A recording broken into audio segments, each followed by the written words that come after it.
À Caproux, on a décidé donc en 2003, les pêcheurs de la Prud'homie, de mettre en place une zone de non-prélèvement. Les études scientifiques nombreuses qu'on a fait dessus ont montré la mise en place d'un effet réserve très rapidement.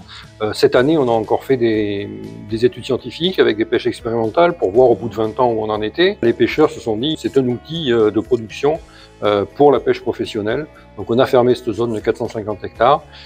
Les poissons dedans sont plus gros, ils font plus de bébés, ils sont plus nombreux, et nous on récolte les fruits à l'extérieur. Au début, c'est sûr que tout le monde n'était pas d'accord, parce que c'est quand même s'amputer d'une zone de pêche. Donc il a fallu le vendre, entre guillemets, à la majorité. Donc c'est ce qui a été fait. L'image de marque a été valorisée des pêcheurs dans cette opération.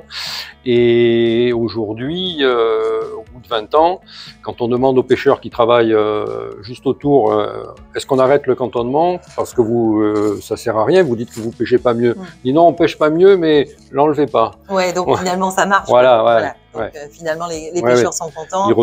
Ils s'y retrouvent dedans, voilà. En ayant été sur le terrain, je m'aperçois que le pêcheur, il est quand même conscient des problèmes de biodiversité marine, de la ressource halieutique, et il sait très bien que si on préserve pas ces zones-là, il y aura plus de pêcheurs un jour. Ce qui est important, je pense aussi, c'est d'intégrer les pêcheurs dans ce genre de projet pour qu'ils l'acceptent et que ce soit pas imposé, comme dans beaucoup des cas où c'est un peu la guéguerre, et du fait c'est mal respecté puisque les pêcheurs sont pas intégrés. Donc on a payé les pêcheurs pour faire les pêches expérimentales, tout ça avec des fonds européens, merci.